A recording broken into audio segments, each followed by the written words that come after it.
How are you? Sit down. Thank you so much. Is that a photo? Yeah, of course, yeah. Matt Lucas is a comedian, actor, writer and performer in a career spanning 30 years. Enjoy the match. See you later. From character comedy I'd love to go on a date, but I can't as I'm the only gay in the village. to West End musicals to fundraising. Baked potato changed my life. Baked potato showed me the way. And off-duty, he's a football fan. The Man United players on there. I hope they get a flat tyre. I want to say I'm an Arsenal fan. I'm an Arsenal sufferer. I mean, I feel the pain when they lose. I feel the joy when they win. For Matt, football has always been a family affair. My father was an Arsenal fan and passed that down to my older brother Howard and to me. I was 22 when my father died. Apart from the profound sense of loss, I also realised that there aren't always happy endings. I think football for me is a great barometer. You can judge how you're feeling about life by how you feel when you go to football, how you feel when you win, how you feel when you lose. Matt comes from a tight-knit Jewish family in London. I was brought up in a Reform Jewish household. I would go to synagogue most Saturday mornings. I would go to Hebrew classes on a Sunday morning. And there was always something a little bit naughty about going to synagogue and then quietly going to watch Arsenal afterwards, because you weren't really supposed to do that.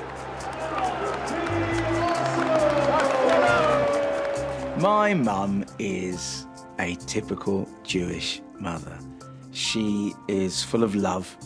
If I go round for dinner at my mum's house, she puts the food down and she goes, right, there's more carrots, there's more peas, there's more potatoes, there's more chicken, and then at the end she goes, now what are we going to do about that tummy, eh? Aren't you hungry, darling? Yes. Yes? There's one person who occupies a special place in Matt's family history, his maternal grandmother, who passed away in 1999. Grandma Margot was a refugee from Berlin. Her name was not Margot, it was Margot. She was very German. I was never Matthew, I was always Monsieur. She was a formidable woman. When I was very young, I was a little scared of her. She was very strict. But as I got older and she got older, she mellowed. And we became really close. We would chat for hours and hours on the phone. I would love to reconnect with her. And one way I can do that is maybe by finding out some things about her that she never told me. It helps keep her alive for me, because I really miss her.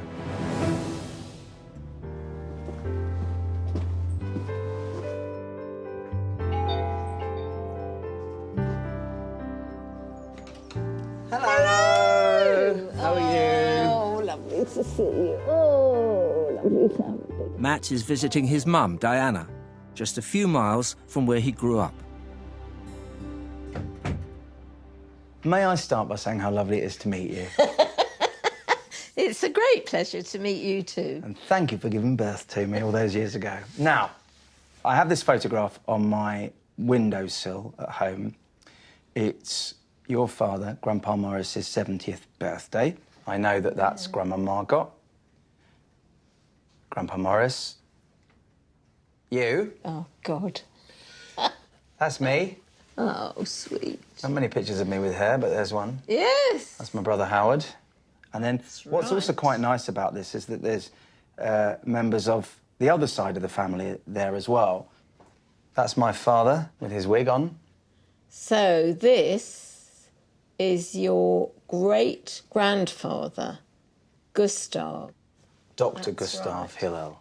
But what's so poignant, really, is the fact that Grandma was 20 when her father died, and you were 22 when your father died very suddenly.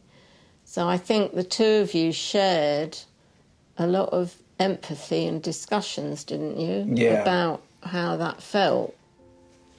We've got another photograph here, taken in 1913. Right. And it is the photo of Max Salinger and Greta Paradis's their engagement party in Berlin. And they were Uncle Wolf's parents. And then we've got Sophie Blumenfeld, Herta Goldschmidt. They were sisters of Grandma Margot's mother, Rose. As far as I know, the aunts fled to Amsterdam. Margot's mother, Matt's great-grandmother Rose, had two sisters, Sophie and Herta. Rose's cousin Greta married Max. They went on to have 3 sons. One of them ended up in England and was known to Matt as Uncle Wolf. When this photograph was taken, all of Margot's extended family lived in Berlin.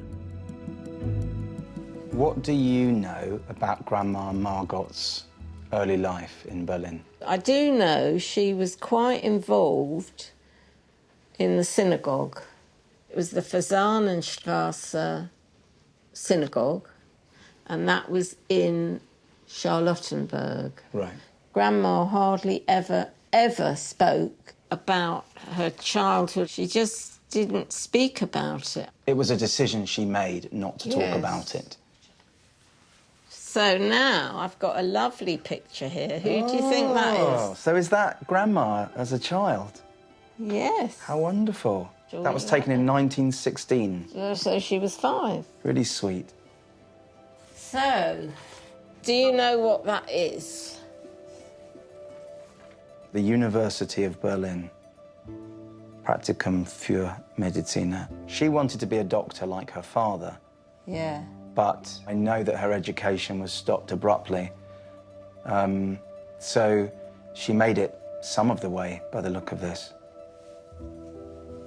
And I've got various letters. I tried to translate them myself, but it's impossible. And they're sent by your great-grandmother, Rose, to Grandma Margot, dated June 1939. Your great-grandmother was still in Berlin, but Grandma Margot had come to England.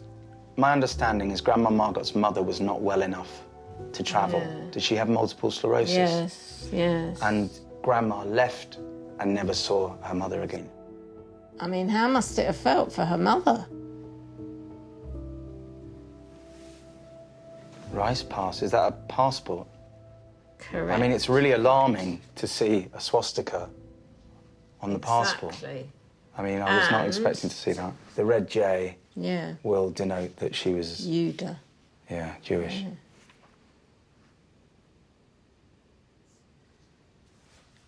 You have just applied for and got your German citizenship. I now have dual nationality.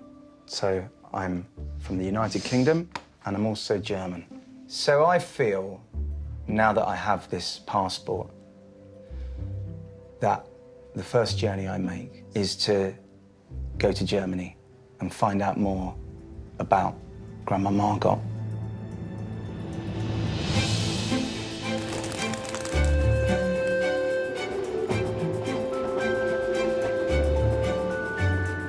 Matt has come to Berlin. He wants to know more about his grandmother Margot's life here, why she had to leave, and what happened to the relatives she left behind. Well, I'm here now in Berlin on this bitingly cold morning. I'm a little bit anxious about what I might find out. Berlin feels very progressive now, but everywhere there are echoes and shadows of a darker time.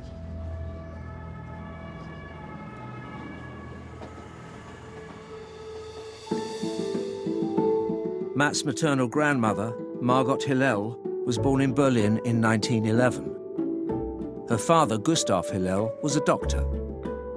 Her mother was known in the family as Rose, but her real name was Therese.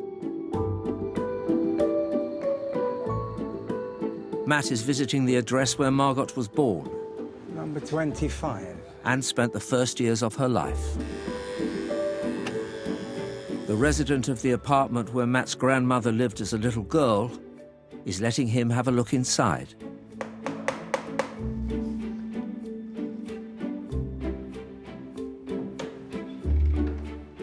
Hello. Hello. How do you do? I'm Matt. Hi, nice to meet you.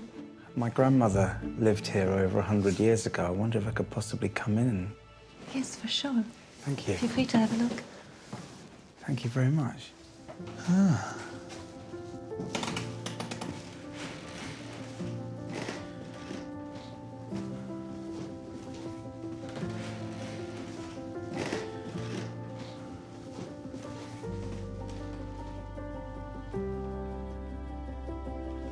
I wonder if this was as busy then, out here.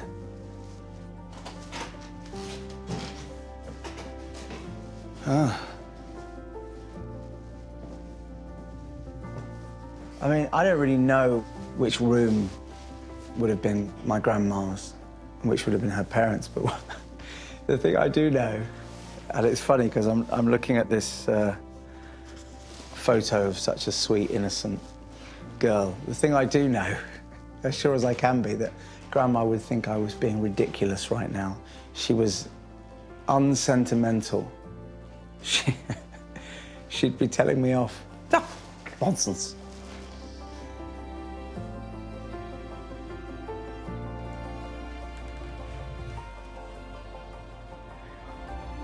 She wanted to be a doctor.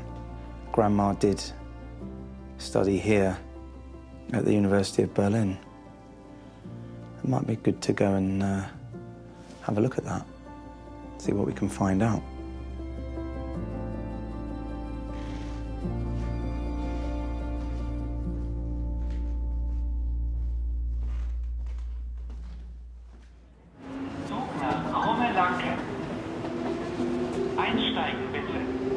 Margot was 18 when she began studying medicine at Berlin University in 1930. Only a year later, her father, Gustav, suddenly died of a heart attack. But Margot continued her studies. Matt is crossing Berlin to visit the university she attended. He knows something stopped his grandmother becoming a doctor, but he needs to find out exactly what happened. Wow. Yeah, it's like a time capsule. Wow. And this is where your grandmother Margot studied and took her courses. Why don't you have a look at the first document? Difficult to read, but here I can see Hillel Margot. So what is this? It's from the official immatriculation record. So you can see that your grandmother began her studies in April 1930. In 1934, there's a word, say, mich. I can help you. It's nicht Beleg, which just means she didn't show up. Right. Yeah. And we should find out why she didn't show up. I mean, we all know that Hitler came to power in January 1933, and almost everything changed in Germany in that year. So maybe we should have a look at the laws that the Nazis created right after they took over the power. And what does this say? Let's have a look at the translation. Law against overcrowding in German schools and institutions of higher education. Care must be taken to ensure that the number of pupils and students of non-Aryan descent does not exceed the proportion of non-Aryans in the population of the German Reich. When Adolf Hitler came to power in 1933, he began passing racist laws, imposing severe restrictions on Jewish people and other minority groups who the Nazis believed were racially inferior. And in May that year, Nazi students staged a burning of books by Jewish and other writers in the square outside Margot's university. I am pretty sure that your grandmother Margot, she will have noticed everything. When she sat here, I think she would have had the feeling that she's not wanted anymore. And she was born in this country. It's really hard for us to grasp how she would have felt. I mean, did she tell you later about those times? I did ask her, but it was something, I think, that was the source of great pain. She kept it to herself. Yeah. I mean, without Hitler and the Nazis, she would have probably stayed in Berlin and would have become a medical doctor. I left university early. You? Yeah, after 2 years of a 3-year course, because my comedy career started to take off. So I didn't complete my degree, and my grandmother was mortified. At the time, maybe I took it almost as a lack of faith in me and my abilities, a misunderstanding of the opportunities that were presenting themselves to me. But now, maybe I can understand more why she would have been so opposed to that. Yeah. Soon after Margot was forced out of university, the situation for Jewish people in Germany got worse. In 1935, at the Nuremberg Rally, Hitler passed a law that ruled that Jews were no longer considered full German citizens. Matt is heading to a theatre in Charlottenburg, a vibrant cultural quarter of Berlin, where his grandmother and great-grandmother were living in the 1930s. It was around the corner from the family synagogue, a central part of Jewish community life. So, Natalie, my family lived in this area. My grandmother and her parents regularly attended, now I'm going to see if I can pronounce it right, Fasanenstraße, their synagogue. Fasanenstraße, yeah, that was a reform synagogue, yeah, just around the corner, just 5 minutes walking from here. We actually have some pictures. You can see the architecture. This is very grand, right? Yeah, it is grand. Does Fasanenstraße still exist? Maybe we take a look at the next document that we have here. 10th of November, 1938. I instruct Wächter in Berlin to smash up the synagogue at Fasanenstraße. He keeps saying honorable task. Yes, that's Joseph Goebbels. Wow. He was the Reichsminister for propaganda. So his job was to spread the Nazi ideology. And this text that we have by Goebbels, this was actually his diary. This says November 1938. Yeah, it's actually the 10th of November, 1938. That's Kristallnacht. From the 9th to the 10th of November 1938, Jewish businesses and synagogues were attacked in a night of violence orchestrated by the Nazi regime. It became known as Kristallnacht, the night of broken glass, because of the shattered windows that covered the streets the next morning.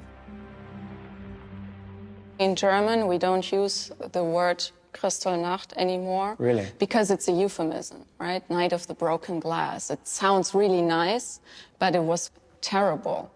About 1,400 synagogues were burned down, shops were destroyed, more than 100 Jews were killed, and about 30,000 Jewish men were sent to concentration camps. Wow. You don't call it Kristallnacht anymore. What do you call it? November pogroms. So we have another photograph of the synagogue from after the pogrom. Yeah. I mean, it looks like a Roman ruin, doesn't it? I only need to look at this photo to understand that now in a way I've never understood it before. Yeah. There is no hope here. I actually look at this photo and I cannot fathom why anybody wouldn't then leave. Yeah. This is such a sobering image. I'm starting to wonder whether my grandmother was in her home with her mother. If she was here, I'd ask her what she went through on that night.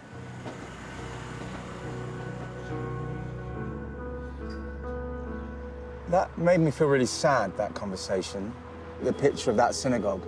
That's not a threat of things to come. It's here.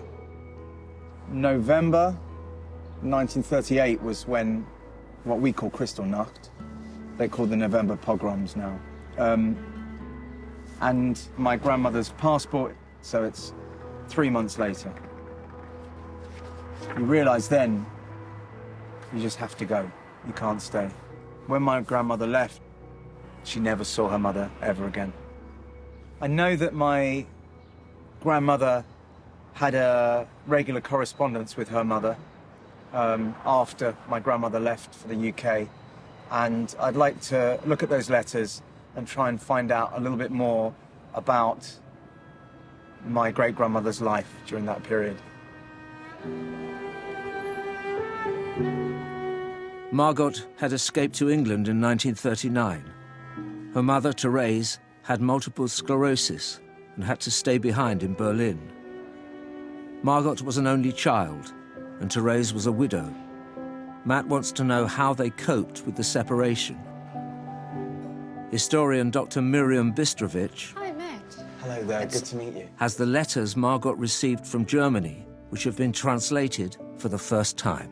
So I have this letter here from my great-grandmother Therese to Grandma Margot, written 14th of April 1939, and that's from Mutti, meaning mother, a pet name for mother. Because I used to call Grandma Großmutti sometimes. Ah, okay. Yeah, I'm known as Schmoo in my family. Mein geliebtes Lumpchen. Lumpchen would be something like a rascal. My dear little rascal, you really are a diligent letter writer, and I'm really enjoying your frequent and detailed reports. Of course, I'm most contented with the fact that it shows me that all is well for you and that you are with kind people. Papa would have said, the little rascal is popular again. Yesterday it was Fritz H's birthday. He is very nice to me like everyone else, so please don't offend him if you do write to him, and don't mention any age. That's funny because my grandma, whenever I asked her how old she was, she always said 21. Oh. So even when she was 85, I gave her a happy 21st birthday card. For you, my darling, my heartfelt love and kisses, Mutti. I mean, it's very warm, isn't it? And very grateful. Mm-hmm. Also, like a lot of mothers, she says a lot without saying very much. Yes. You can definitely read between the lines. Yeah. It's really nice just to hear that life was continuing. Mm-hmm. It's nice to hear that my great-grandmother wasn't alone. No. Even after her daughter left and her husband had died. May I draw your attention to the next letter? And it's not from Therese, it's from Greta. So I've seen a photograph of Greta before at her engagement party in 1913. Greta was a cousin of Therese. 14th of May, 1939. Dear Margot, unfortunately, your mother had another fall and was badly bruised. You know that your mother won't accept much personal help and that she's keen to keep her independence. You don't need to worry, and now she's almost on the mend. Greta seems to be giving Grandma updates, and Therese's health seems to be deteriorating. I think it might have worried Grandma to receive this letter. I mean, she would have known about her ill health because it was a long-term thing, but it's clearly failing. And, you know, your mother had another fall. That's not really what you want to read, is it? For Therese and her cousin Greta, still living in Germany, life was getting worse. In 1941, Jewish people were ordered to wear a yellow star and were now forbidden to leave the country. Then in January 1942, senior Nazis held a secret meeting in a villa on the edge of Berlin to prepare for what they called the final solution, the mass murder of Jews and other minority groups. At the same time, Therese's health was deteriorating. Sadly, I would ask you to take a look at the next document. Theresa Hillel, born Kaufmann, died in her residence on the 2nd of February 1942 at 6 in Berlin. Cause of death, nerve damage, multiple sclerosis, heart failure. Had Therese not passed away when she did, she would probably have died quite soon after at the hands of the Nazis, directly, by the sounds of it. Would you care to look at the next document?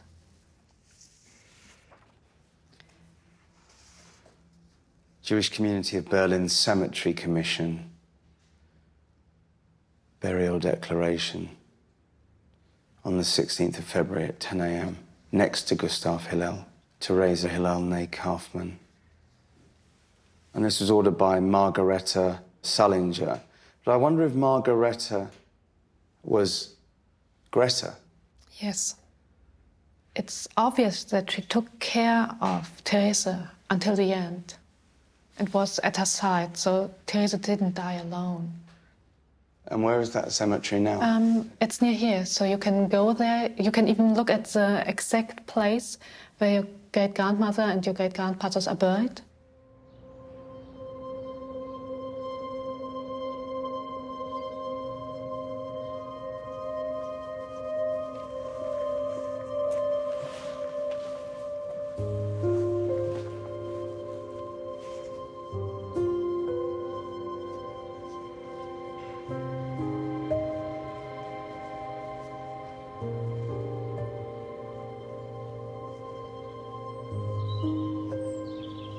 One, two, three. So this is it.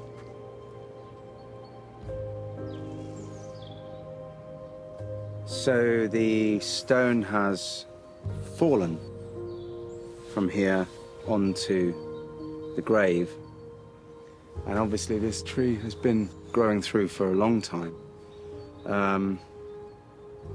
But who was here to see it, you know? Grandma was an only child. She left. She never came back. So this is it.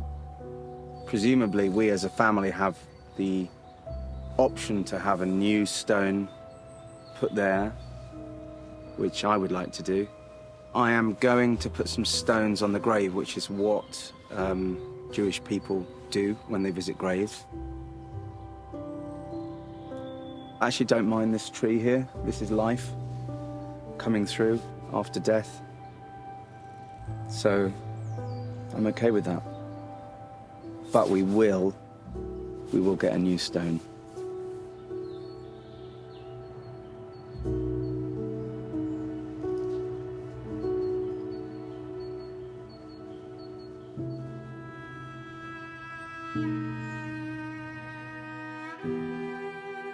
When Matt's great-grandmother, Therese, died, it was her cousin Greta who organised the funeral.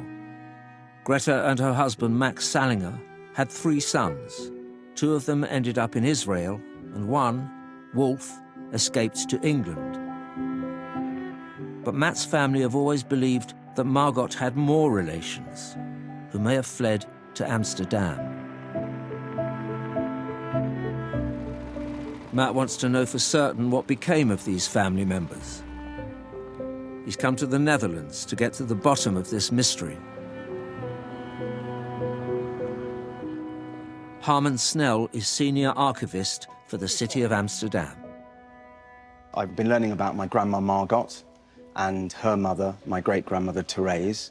I'm also interested to find out what happened to Therese's 2 sisters. One here is Sophie, and here is Herta, and their cousin Greta. Well, first, here we have a simple family tree.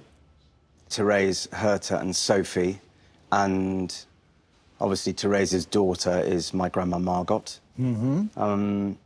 I didn't know that Sophie and Herta had children. So I'm looking at 4 of my grandmother's first cousins. Yep. Walter, Fritz, Werner, and Hans. I've never heard any of these names before. She never spoke of them. And she would have known them, obviously, because they were of a similar age. But you have some documents here. This is the registration of foreigners who moved to the Netherlands. And this is the card of Frits Blumenfeld, one of the cousins. 30th of October, is that 1933? Yeah. So maybe you should look at the other cards, because these are all the relatives who came to the Netherlands. Werner Goldschmidt, who came here in 1937. He's only 31, I think. Walter came here in 1937, the same time as Werner. And then we have Sophie. Yes. All right, who is Theresa's sister. She came here in 1939. Mm-hmm. She was in her early 60s, I think. Then Herta came here also in 39. She was in her late 50s. Do we have any record of what happened to Greta after Theresa's death? Did she come here as well? I didn't find her in our records. Do we have anything for Hans? No, that's also a question mark. Although in Amsterdam there are no records for Greta, Matt's great-grandmother's cousin, or her nephew Hans, 5 of her relatives did go there in the 1930s.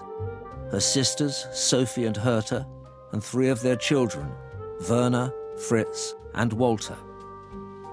300,000 German Jews came to the Netherlands between 1933 and 1939. They believed it would be a safe haven because it had been neutral in the First World War. But on the 10th of May 1940, German forces invaded the Netherlands and a Nazi occupation of the country began. By 1942, just like in Germany, Jewish people in Amsterdam had their ID cards marked and were ordered to wear the yellow star. 2 years into the occupation, all 5 of Margot's relatives were still living here. On these cards, there is a lot of information. For instance, what kind of work they did, where they lived, and if you look at the card of Werner, there is written Merwedeplein, number 37, second floor. And then it says, "Oh, Frank." Yeah. That's not Otto Frank, is it? It is. What, Anne Frank's father? Exactly. Werner lived, when he arrived, his first address, at Merwedeplein 37, in the house, in the apartment of Otto Frank, where he lived with his wife and 2 daughters. So my ancestor would have known Anne Frank? Absolutely. The writer of one of the most important books ever written. Yeah. It's the one story everyone knows. If you know no other story... That's true. ...about what happened to the Jews in World War II, you know the story of the Frank family. Anne Frank was a Jewish girl who wrote a diary about her life in Amsterdam in the 1940s. As the Nazis tightened their grip on Jewish people living in the city, the Frank family went into hiding, living in secret rooms concealed behind a bookcase. Years later, Anne's diary was published and became an international bestseller. Before the Franks went into hiding, Matt's grandmother's cousin, Werner Goldschmidt, was living with them in their family home. That's Merwedeplein number 37, and that still exists. I should go there. You should.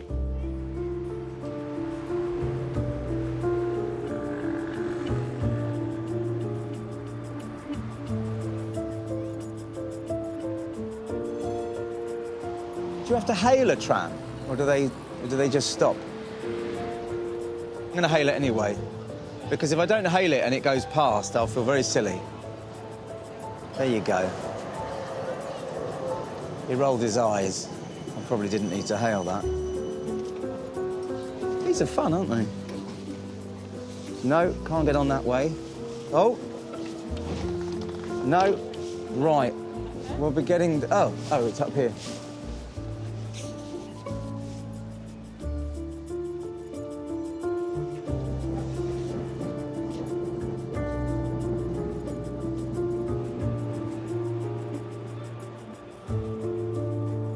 Matt is meeting Anne Frank expert, Gertjan Broek. Hello. Who has something unique to show him. The only footage in existence of Anne Frank, filmed at her home where Matt's grandmother's cousin Werner was a lodger. Thank you. Wow. In the neighboring flat, there's a family living. They had a wedding party that day. The daughter was getting married, so they were leaving the house, and a film was made. Is that Anne at the window? Anne Frank leaning out of the window watching the wedding party of the neighbors. So it's this These two windows here that they're leaning out It's of? On the... left of the stairwell, so that's the bay window there on that side, on the left side. That's where she's leaning out of. And the bay window on the right, that's where the family lived that had the wedding.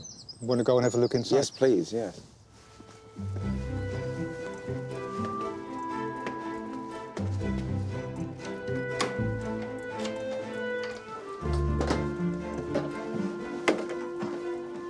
It's a bit steep. It is steep, isn't it? Wow. Yeah, it doesn't look like it's changed very much. No, it hasn't. Werner's room was right upstairs, so you might want to go and have a look. Sure.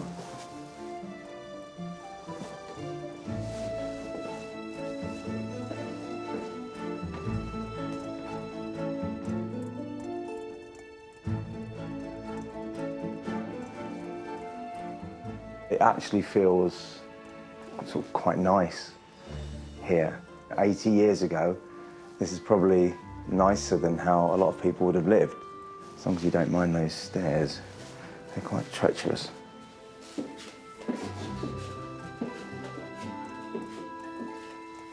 And over here, the window from the video clip.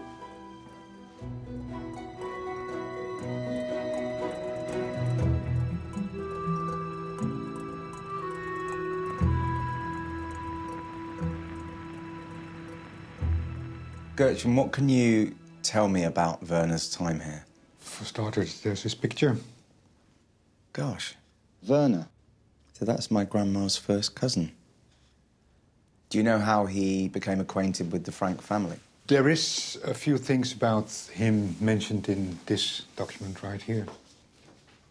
So I'm looking at some handwritten letters here from July 1942. Actually, it's a part of Anne Frank's diary. Wow, he's actually mentioned in the diary. Yes. Wednesday, July the 8th, 1942, we had rented our big upstairs room to a Mr. Goldschmidt, a divorced man in his 30s, who apparently had nothing to do that evening, since despite all our polite hints, he hung around until 10 o'clock. Oh dear. He wasn't being a good house guest, was he? Mortje, is it Mucha? Mortje. Mortje, my cat, was the only living creature I said goodbye to. According to a note we left for Mr. Goldschmidt, she was to be taken to the neighbours who would give her a good home. The stripped beds, the breakfast things on the table, the pound of meat for the cat in the kitchen, all of these created the impression that we'd left in a hurry.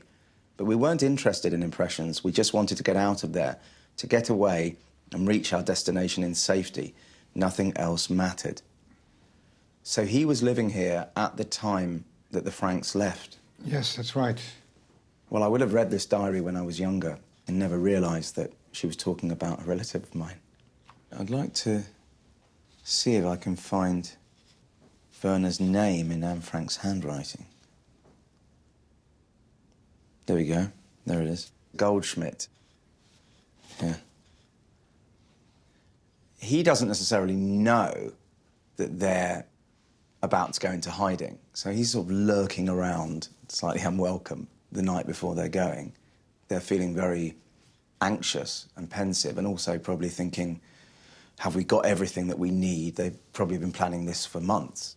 He wasn't to know that this momentous event was taking place.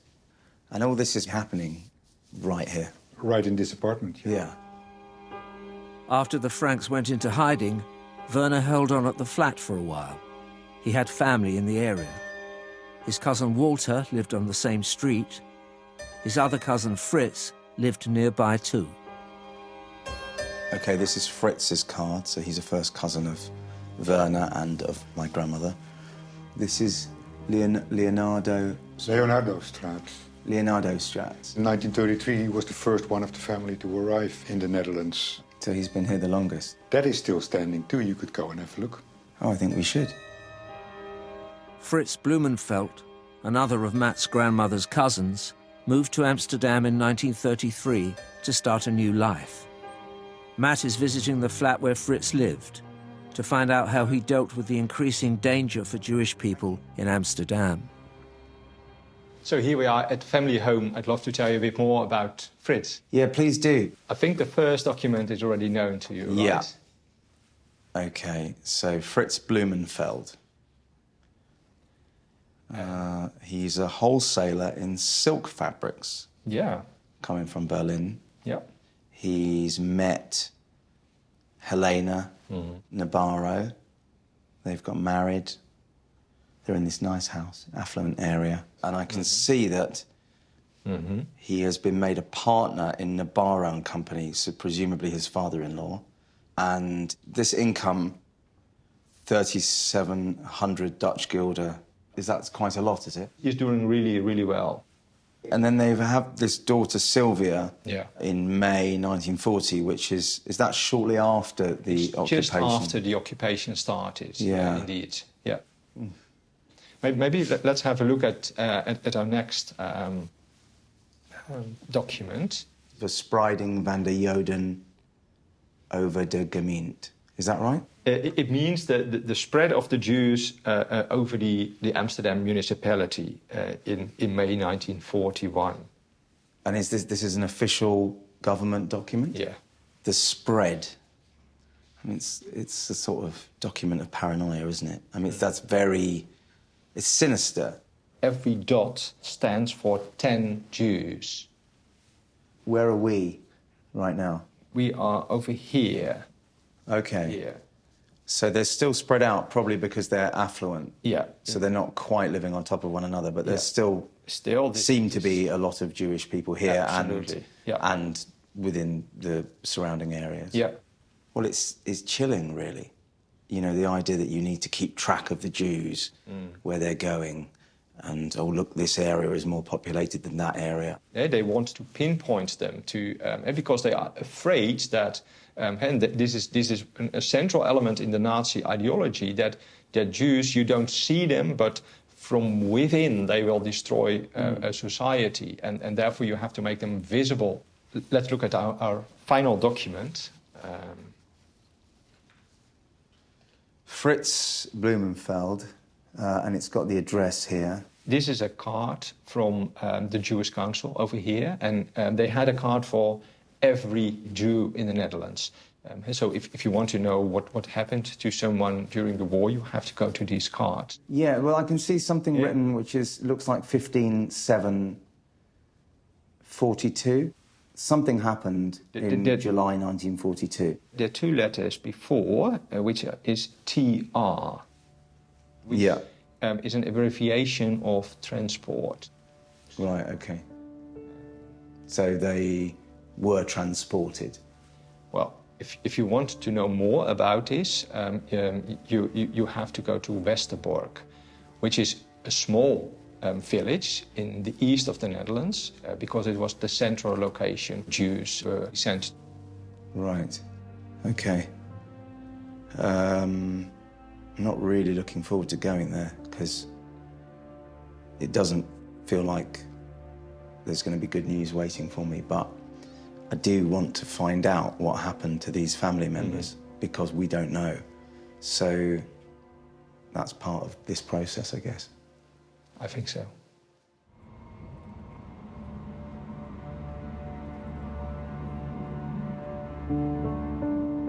Matt is travelling to Westerbork, about 2 hours northeast of Amsterdam. Fritz's records suggest he went there in July 1942. Matt is meeting researcher Jose Martin to find out what happened to his grandmother's family at Westerbork. Hello, Jose. Hi, Matt. Good to meet you. Yeah. What can you tell me about Westerbork? This was a camp, a transit camp, which meant that people were deported from here by train to concentration camps and other camps. Auschwitz, Sobibor, Theresienstadt, Bergen-Belsen. From this camp, about 107,000 people were deported. Do you think the people knew where they were being sent and why? No, they didn't know. In the beginning, the people were going by normal trains. So they were going on a trip and people waving goodbye.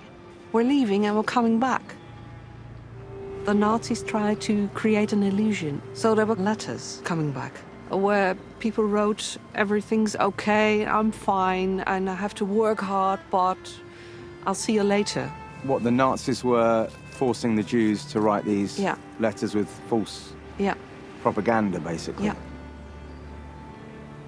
Is there anything you can tell me about what happened to my family? Yes. We have a lot of documentation about them, so we could take a look at that. Okay, let's do that.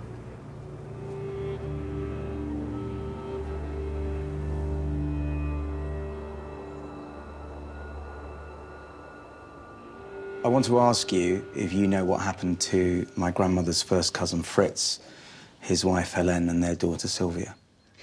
I promised you some documents. They're here. Right. Just turn them around. Fritz was deported from Westerbork. This is the date, 15th of July 42, which is the first transport that left Westerbork to Auschwitz. Right. And Auschwitz at the beginning was the same as Auschwitz throughout. It was conceived to put people to death. Some of them. They got off the train, and then was the selection process where people were sorted out to be killed or not. Maybe look at the following document. After inspecting Birkenau, Himmler witnessed the complete extermination process of a transport of Jews which had just arrived. Himmler, one of the architects of the final solution, on the 17th of July 1942, the day on which the transport from Westerbork arrives in Auschwitz, the transport with Fritz, his wife and child. They got off the train, and then was the selection process. And what were the deciding factors? Looking to the age of Sylvia, she was just, let's say, 2 years old. What kind of work could she do? Nothing. Can a mother be separated from a child? No. We know that Fritz was selected to work, and his wife and child were sent to the gas chambers. Oh, that's terrible. If you take a look at the next document, this is what happened to Fritz. So this is 1942, the 14th of September. This will be a death certificate. Sepsis. Blood poisoning. Can we should believe that or not? Probably not, because I've seen this cause of death so many times. All dying of this one disease, probably not. It's just a lottery, where you're born, what your religion is. Yeah. Luck. That lottery determines your fate. It's not a lottery you even choose to play. No. And he was just the wrong religion for a certain group of bad people. And that's it. And they weren't the only family members, because there were more family members. That came here?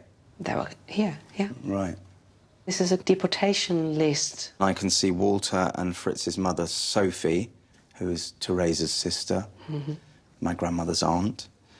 Sophie Blumenfeld, and she was sent on the 30th of March, 1943. To Sobibor. Oh, to Sobibor. Yeah.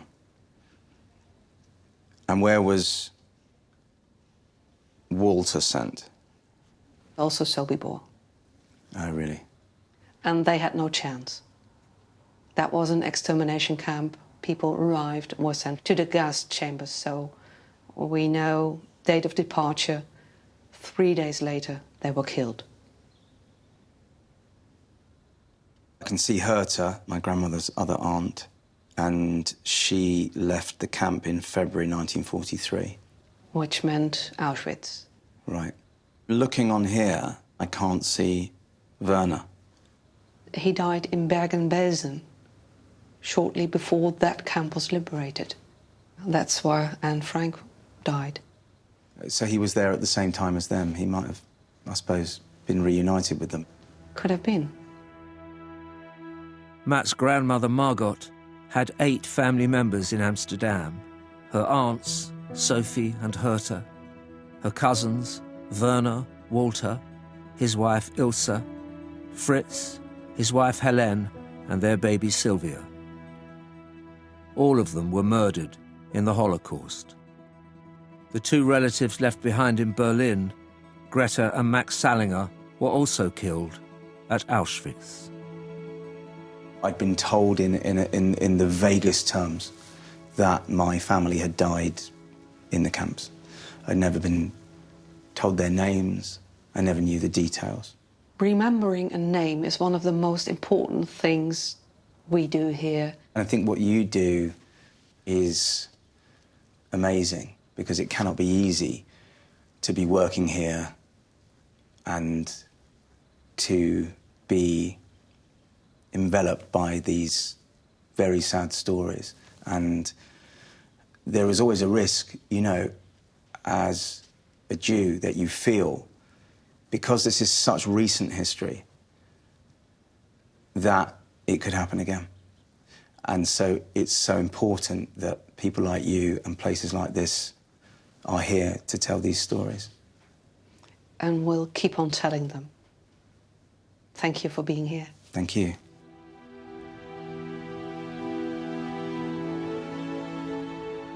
Back in Amsterdam, using the research from Westerbork, a national monument has been built to commemorate all the people from the Netherlands who were murdered in the Holocaust.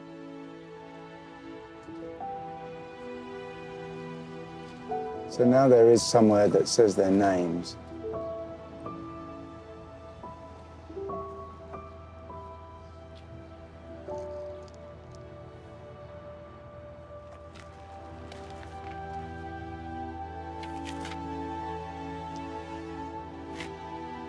My grandmother never talked about her cousins, but I think she knew what happened to them.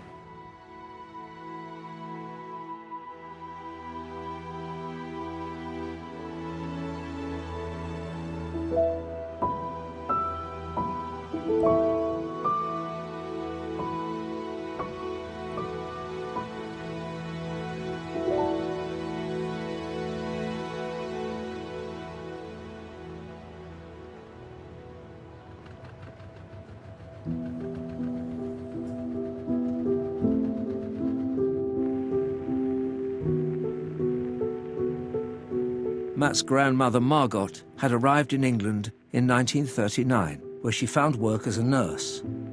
Soon afterwards, she met and married Matt's grandfather, Morris. Matt has come to their local synagogue in North London. In 1950, Margot began a job at the Association of Jewish Refugees. Susie Kaufman also worked there, and knew Margot in the later years. So what was Grandma doing when she joined the Association of Jewish Refugees? She had a very, very important job. She was actually admissions officer. Her remit was to help refugees find homes. A lot of them came on their own, and they were very, very traumatized. And she knew, having been a refugee herself, absolutely, of the challenges that involved. you face. And they had no money.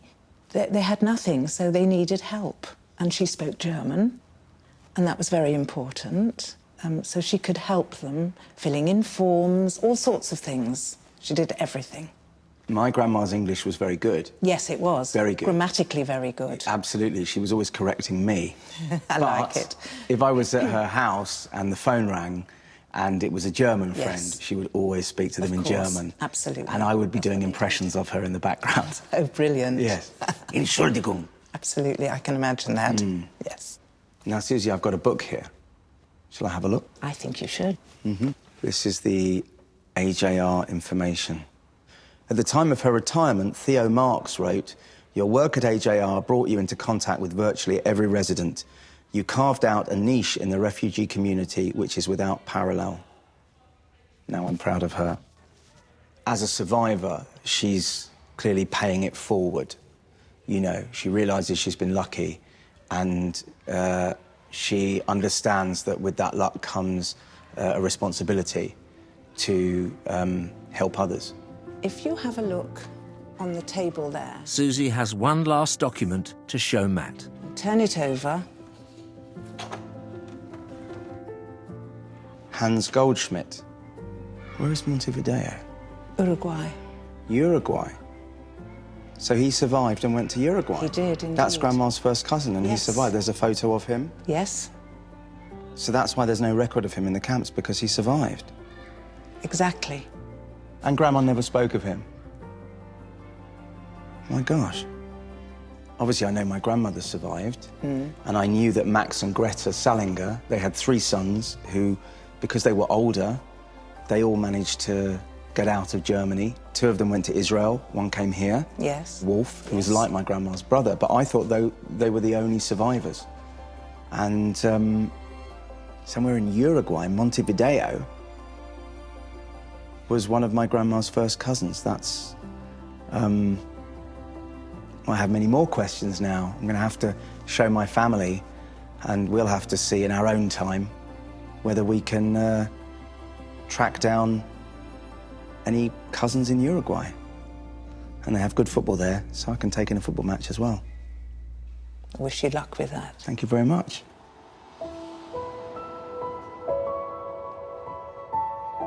I think when you grow up, particularly the older figures in your family, you just sort of take them at face value and you don't really grill them on what they did before you knew them. You know, you live in the present. My grandmother always made it clear how proud she was of me.